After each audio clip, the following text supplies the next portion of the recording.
आजकल ऐसा नहीं लगता। हाँ, आप एक किताब लेते हैं, आप पढ़ते हैं, आप उसे छोड़ देते हैं। उसके बाद अगर आपको साल भर बाद पूछा जाए कि उस किताब में क्या था, तो आपको सच्ची बात तो ये है कि याद करना पड़ेगा कि ये किस तरीके का था। आप बता सकते हैं कि इस तरीके की कोई कहानी थी?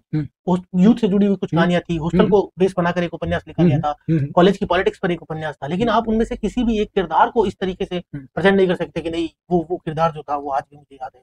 उसका एक उपन्यास में पूरा ये आता है, एक दृश्य याद है, ऐसा कुछ नहीं होता। आप ये कहना चाहते हैं कि आज के लिटरेचर में इन सब चीजों का रिप्लेसमेंट नहीं है, इसीलिए ये आज भी कालजयी है, और आज जो लिखा जा रहा है वो कहीं ना कहीं याद नहीं रखा जा रहा है लिख करके, और मतलब आपकी भाषा में बात करूं तो ओटीपी है, वन टाइम पासवर्ड है वो, कि उसका यूज किया और उसके बाद में रख दिया, उसको न तो आप रेफर कर रहे हैं और न वापस पढ़ना चाह रहे। प्रोवोक करके लेखक बनाया जा रहा है। जिस बंदे को प्रोवोक करके लेखक बनाया जा रहा है और जो सोशल मीडिया पर है, मतलब आज सोशल मीडिया पर है, उसके लिए वो बहुत अच्छी बात है, उसके लिए वो तमगा है। लेकिन जिसने पहले 10 साल तक किताबें पढ़ी है, उसके बाद धीरे-धीरे लिखना शुरू किया है, वो जब उस कविता के लिए उसे पुरस्कार मिलता है या उस संग्रह के लिए उसे पुरस्कार मिलता है या किसी एक ऐसी बात के लिए उसे चर्चा मिलती है जो उसे लगता है कि ये बहुत कमतर थी, इससे बहुत बेहतर कहा जाता है। झिंझोड़ता, ज़मीर झिंझोड़ता उन्हीं को है।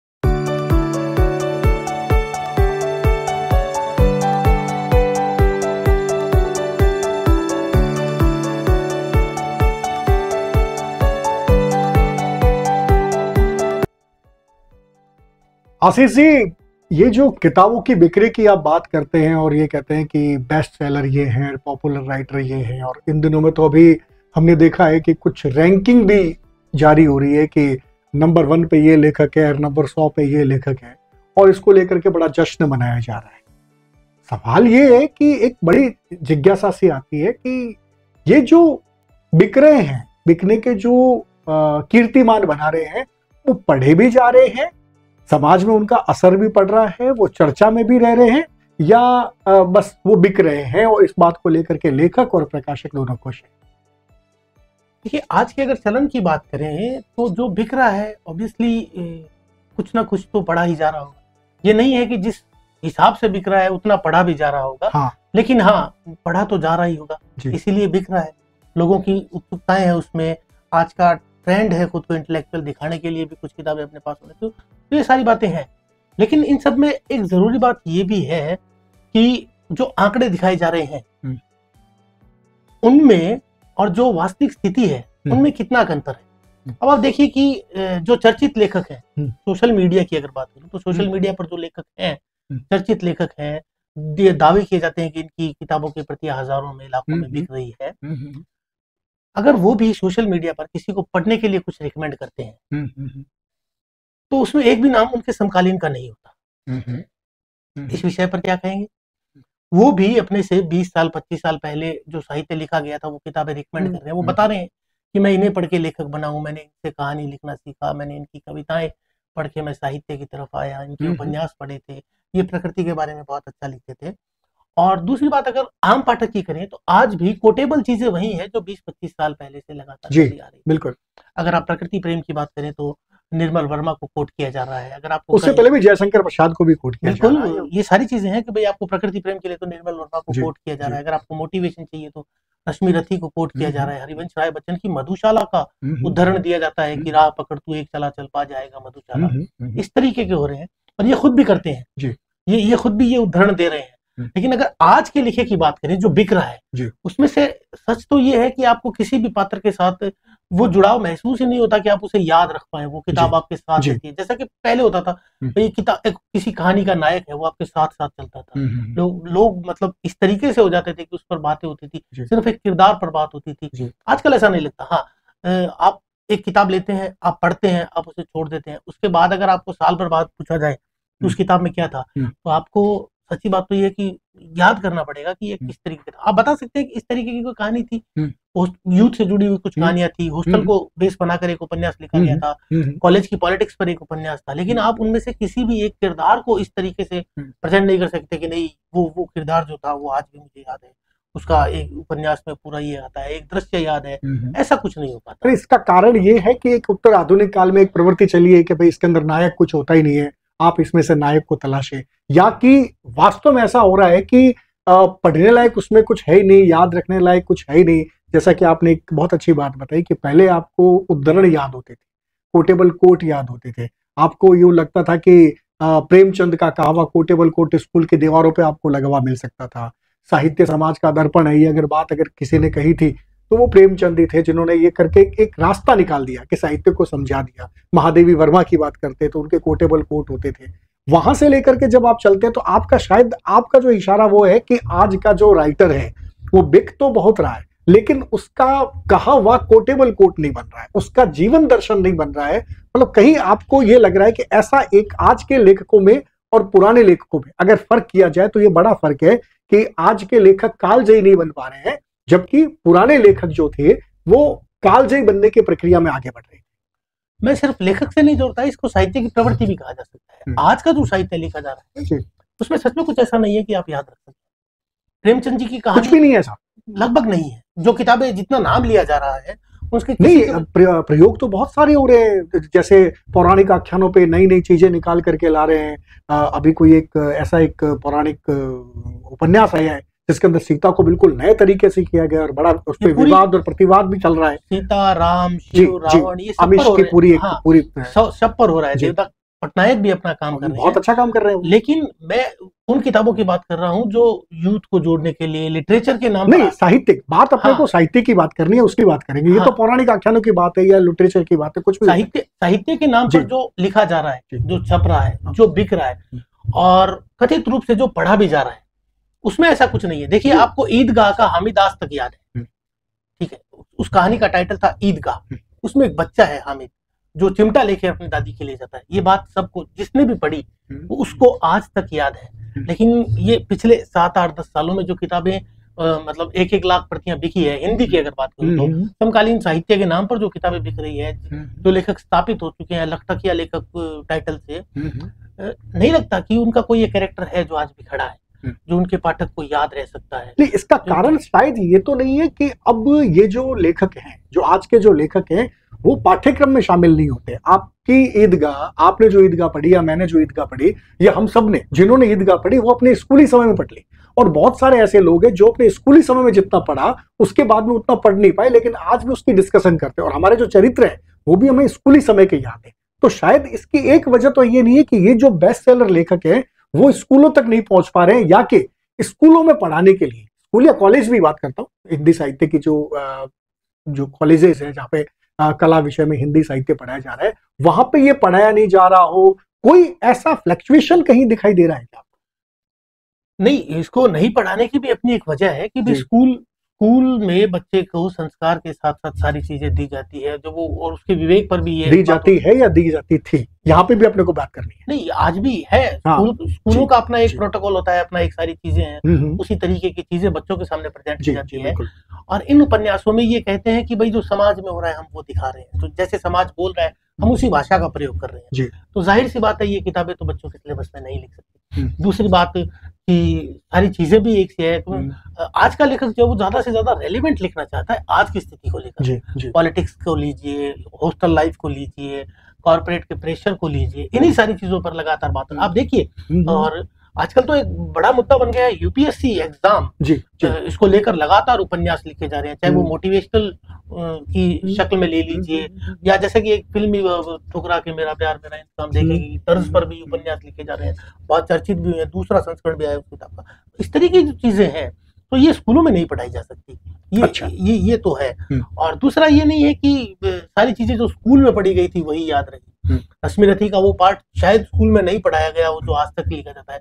दूसरी बात, मधुशाला अगर किसी ने पढ़ी होगी तो वो ये तो है नहीं कि बच्चे ने मतलब 6ठी में पढ़ी थी, 7वीं में पढ़ी थी, वो हो सकता है वो विशेष हिंदी के भी पाठ्यक्रम में, लेकिन वो पाठ्यक्रम की बात हो रही है। लेकिन अगर आप उसकी रेंज देखें, मधुशाला की अगर आप रेंज देखें तो टाइटल से लगता है कि शराब की बात हो रही है। नहीं, ये तो उन्होंने गिमिक्स रचा था, ये तो दोनों तरफ के जो थे अपनी बात को कहने का गिमिक्स था ये तो। लेकिन उसमें से उद्धरण मोटिवेशनल के लिए निकाले बिल्कुल निकल रहे, मतलब उसको, मतलब आप ये देखिए कि उसके उद्धरण सूफी तौर पर भी काम में लिए जा रहे हैं, और बहुत सारी चीजें उसमें से निकली कि मंदिर वैद बढ़ाते मेल कराती, मतलब उनका रिप्लेसमेंट नहीं है आज। बिल्कुल, मतलब आप ये कहना चाहते हैं कि आज के लिटरेचर में इन सब चीजों का रिप्लेसमेंट नहीं है, इसीलिए ये आज भी कालजयी है। और आज जो लिखा जा रहा है वो कहीं ना कहीं याद नहीं रखा जा रहा है, लिख करके और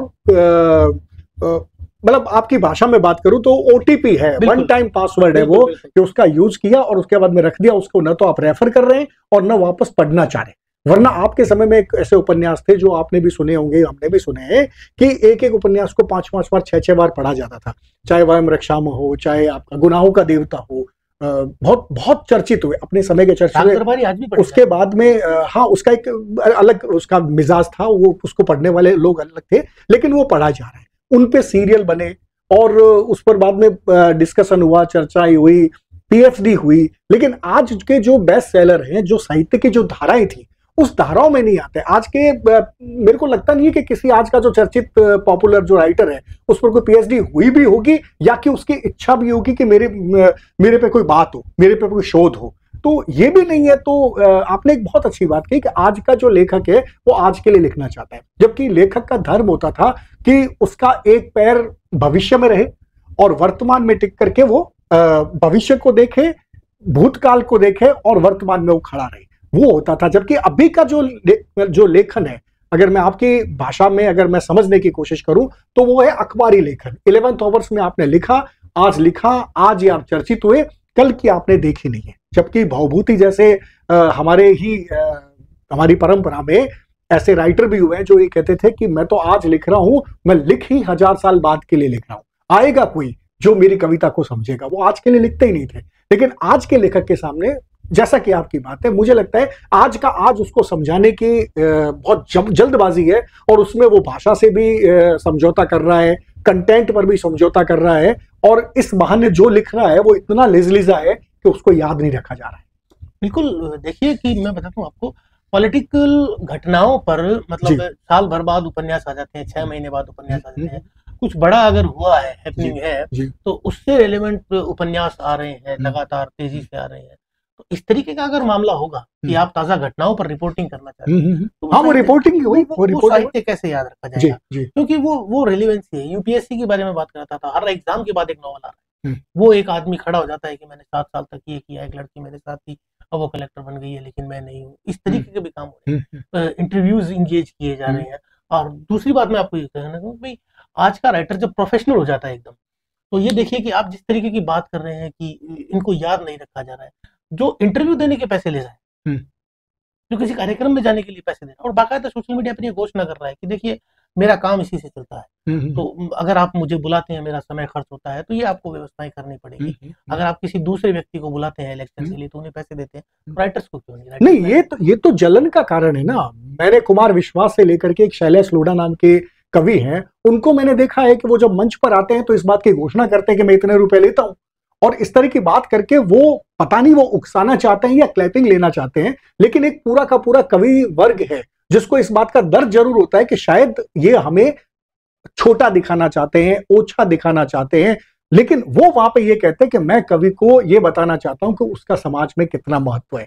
तो क्या ये पैसे से जो महत्व दिखाना चाहते हैं, पिछली बार भी अपन इस बात पे डिस्कशन किया था, इस बार भी है, तो क्या ये पैसे से जो कवि का महत्व है वो दिखाने का जो एक सारा माहौल रचा जा रहा है, उसमें सारे कवि, सारे लेखक फिट रहेंगे, या एक समय आएगा कि खूब सारे लोग छंटनी में आ जाएंगे? ये सोशल मीडिया पर एक भ्रम रचा गया है। अब आप देखिए कि एक तरफ आप कहते हैं मैं एकदम प्रोफेशनल हूँ, दूसरी तरफ आप ये भी चाहते हैं कि मुझे साहित्य की मुख्य धारा में शामिल भी किया जाए, मुझे गंभीर लेखक माना जाए।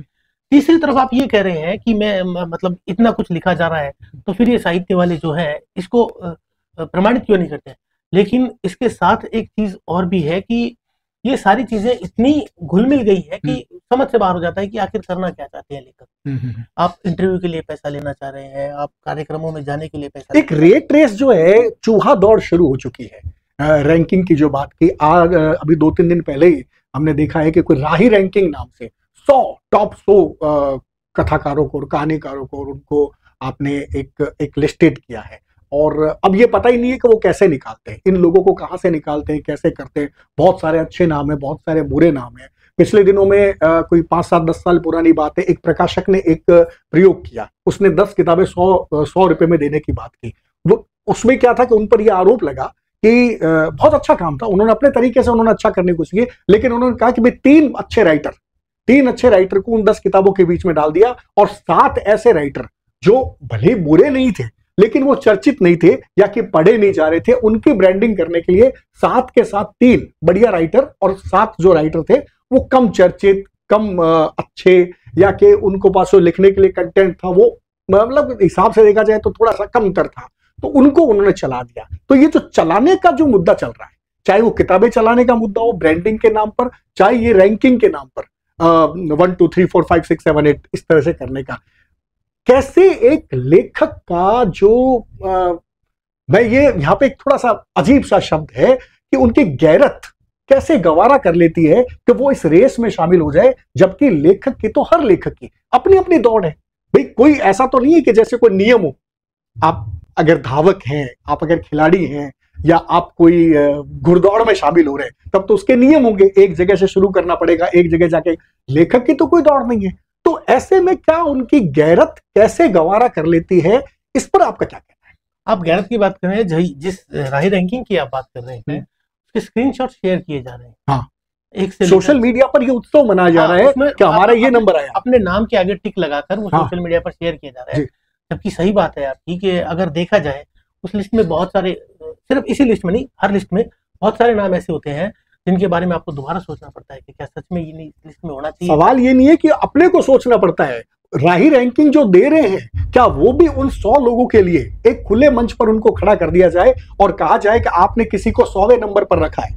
मैं तो 1 नंबर पर जिसको रखता है उसकी बात ही नहीं कर रहा हूं, जिसको 100वें नंबर पर रखा है, क्या आप बता सकते हो कि 100वें नंबर पर रहने की उसकी वजह क्या थी? 99 से या 98 से या 97 में से वो कैसे कमतर था? भाई बेहतर की तो बात ही मत करो। मतलब ये जो गैरत की जो बात है ना, मुझे ऐसा लगता है कि राइटर क्यों नहीं कहता कि मैं इस दौड़ में शामिल नहीं हूं।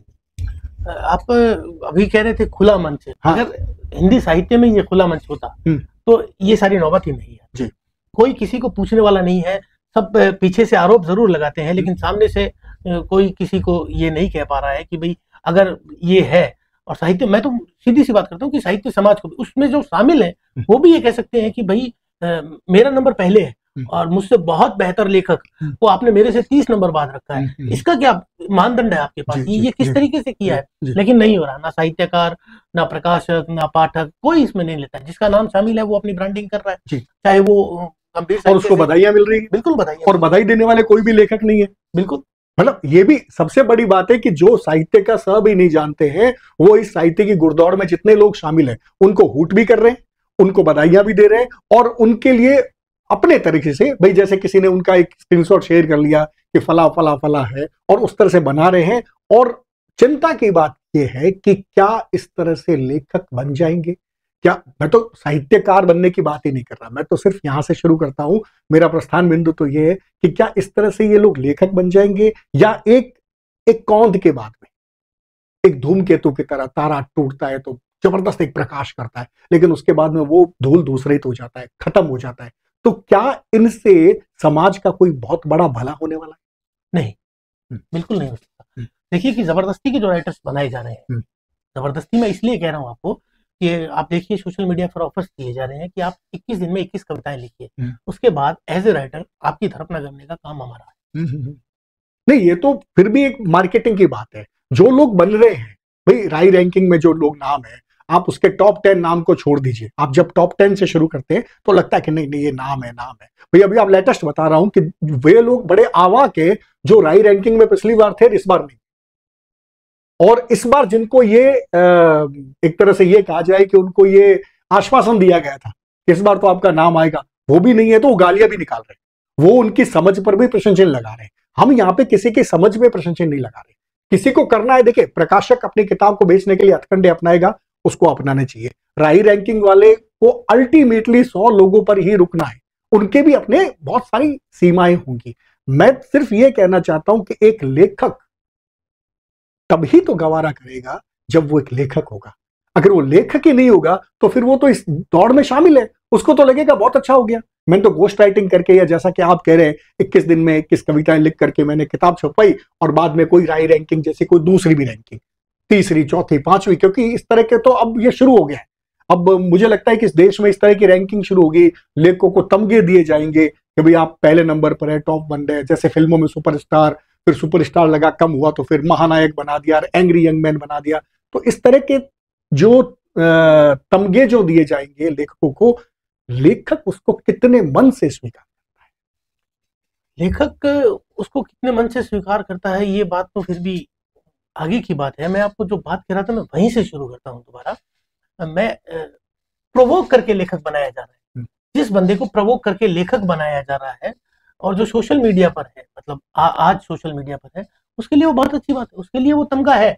लेकिन जिसने पहले 10 साल तक किताबें पढ़ी है, उसके बाद धीरे धीरे लिखना शुरू किया है, वो जब उस कविता के लिए उसे पुरस्कार मिलता है या उस संग्रह के लिए उसे पुरस्कार मिलता है या किसी एक ऐसी बात के लिए उसे चर्चा मिलती है जो उसे लगता है कि ये बहुत कमतर थी, इससे बहुत बेहतर कहा जाता है, झिंझोड़ता, जमीर झिंझोड़ता उन्हीं को है।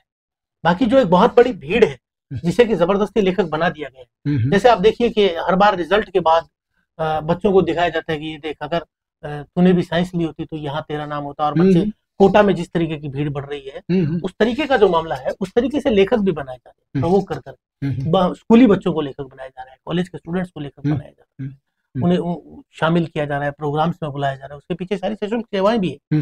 लेकिन क्या ये गलत है? इस तरह से बनाया जाना गलत है? बिल्कुल। किस तरह से?